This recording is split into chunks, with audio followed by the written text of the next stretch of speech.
as a political commentator, and frankly, as a former White House official, I used to think I knew a lot about how America picks a president. I was wrong. I did not know. And this year I've been doing some research into some of the fine print and all the different things in our Constitution that we never talk about. And I've discovered some legal loopholes that shocked me, I guarantee will shock you, and could determine the way that the presidential election in 2020 turns out. For instance, did you know that under our Constitution, a presidential candidate could actually lose the popular vote, fail to get a majority in the Electoral College, refuse to concede, manipulate hidden mechanisms in our government, and still get sworn in as the President of the United States of America?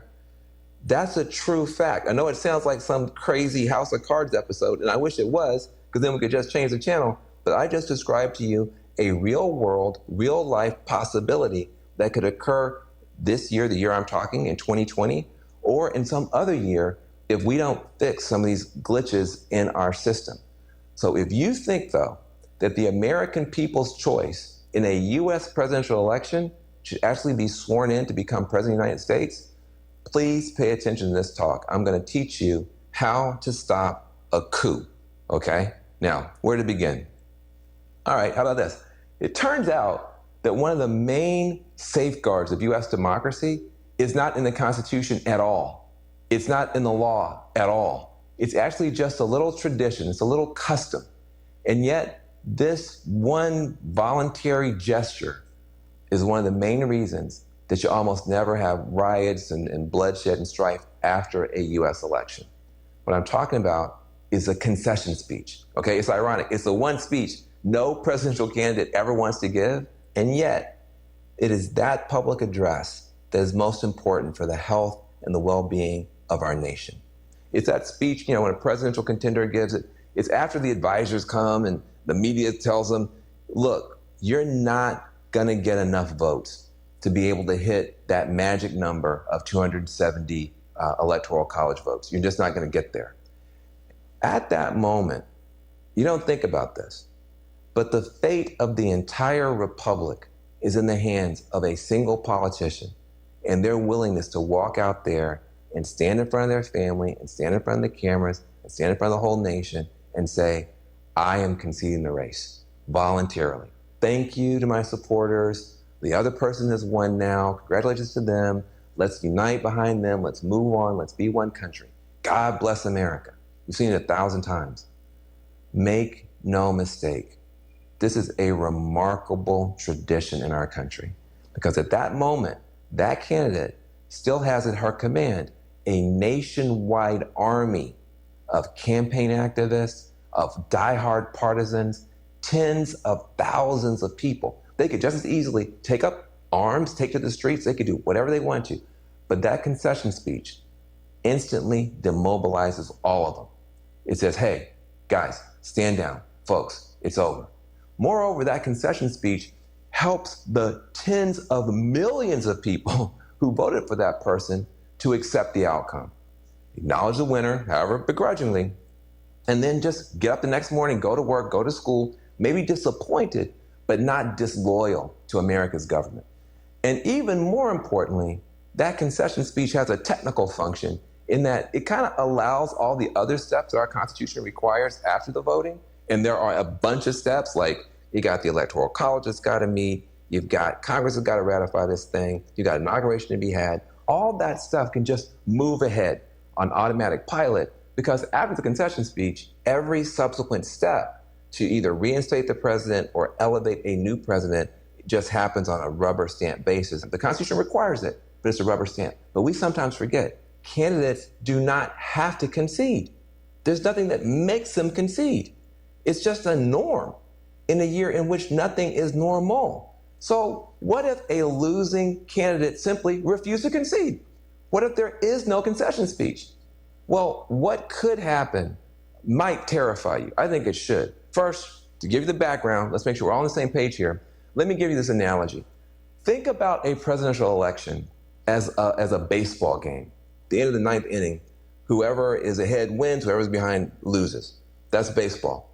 But could you imagine a different world in which in baseball, there were actually 13 innings or 14 innings, not just 9. But we just had a weird tradition. If you're behind in the 9th inning, you just come out and concede, all right? So all those other innings don't matter. That's really how the presidential elections work in America, because the Constitution actually spells out 2 different sets of innings. You got the popular election process that everybody pays attention to, and then you've got the elite selection process that everybody essentially ignores. But in a close election, if nobody concedes, the second invisible process, these extra innings, if you will, they actually matter a whole lot. Let me explain. That first set of innings, popular election, it's what you think about when you think about the presidential election. It's the primaries, the caucuses, the debates, the conventions, it's election night, it's all that stuff.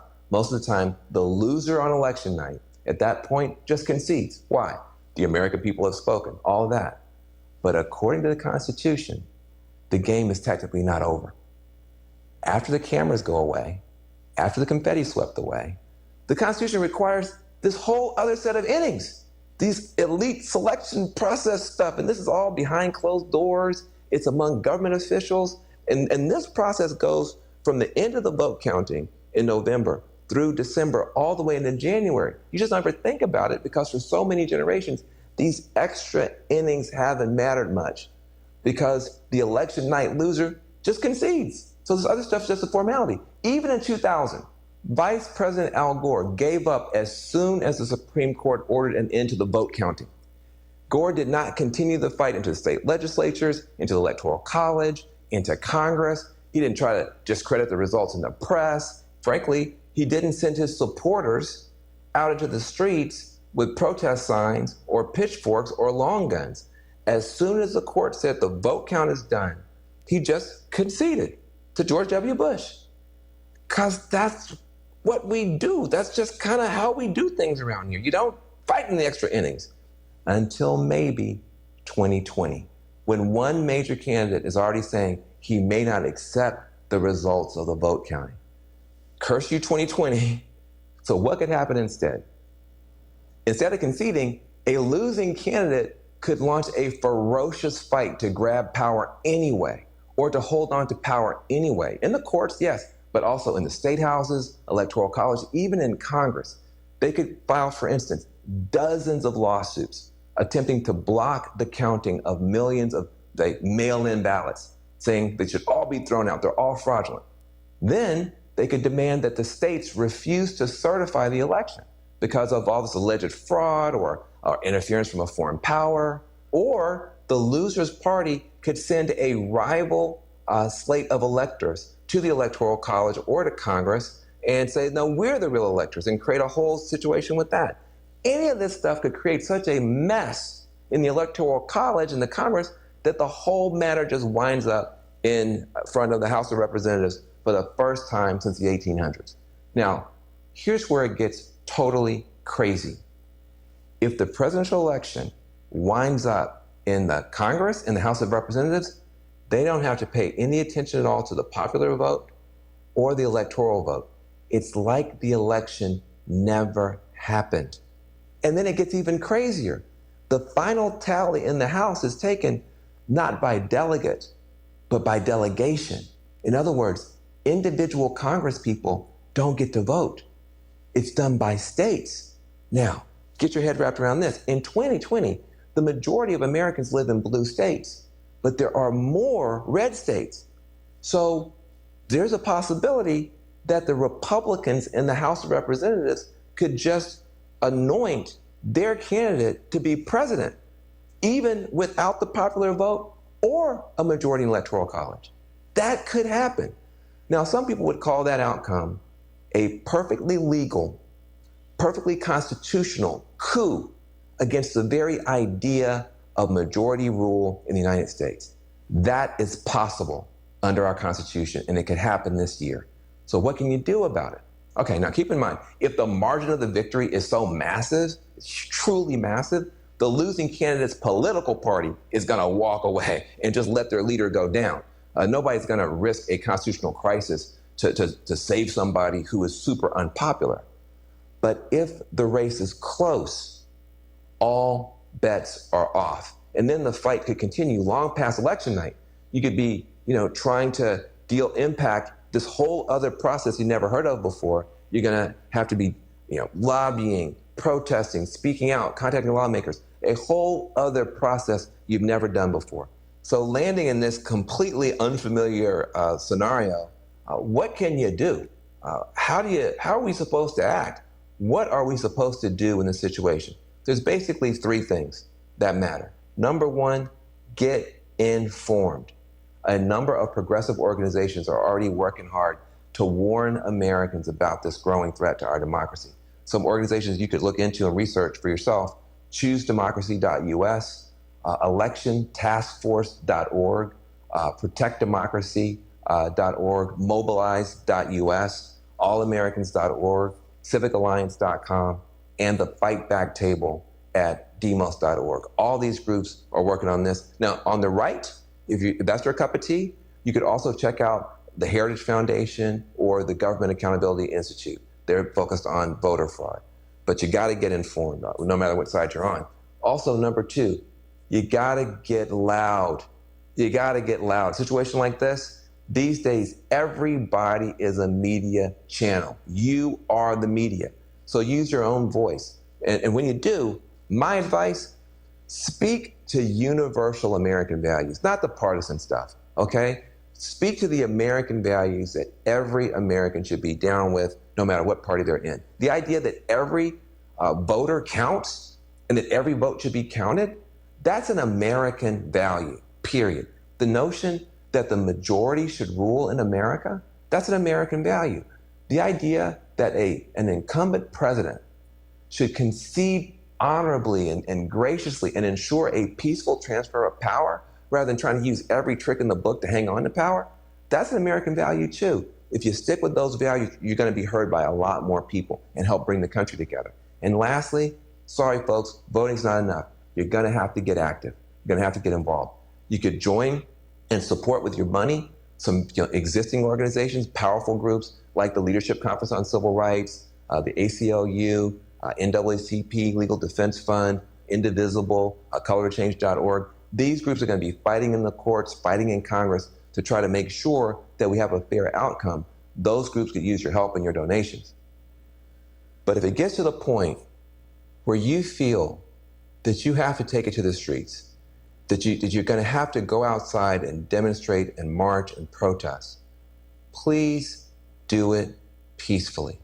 This is not just philosophy or morality.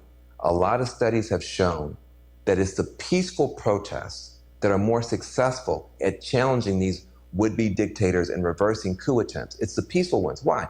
Because when the protests turn violent, all that chaos and carnage, it actually chases away supporters.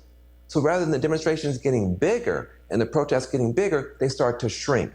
Then the government looks reasonable when it cracks down. So it's actually a lot better to follow the guidance of the late, great Gene Sharp. Now, he has written beautifully and well about how strategically you can roll back a coup just using very smart, very disciplined, very nonviolent protests. And a lot of his best ideas and people who've been influenced by that are available in something called a new guidebook called Hold the Line. You can look it up. It's called Hold the Line, the Guide to Defending Democracy. You can get that at holdthelineguide.com. And that can give you a real good framework to move forward in a smart, peaceful way if you feel that you've got to take it to the streets.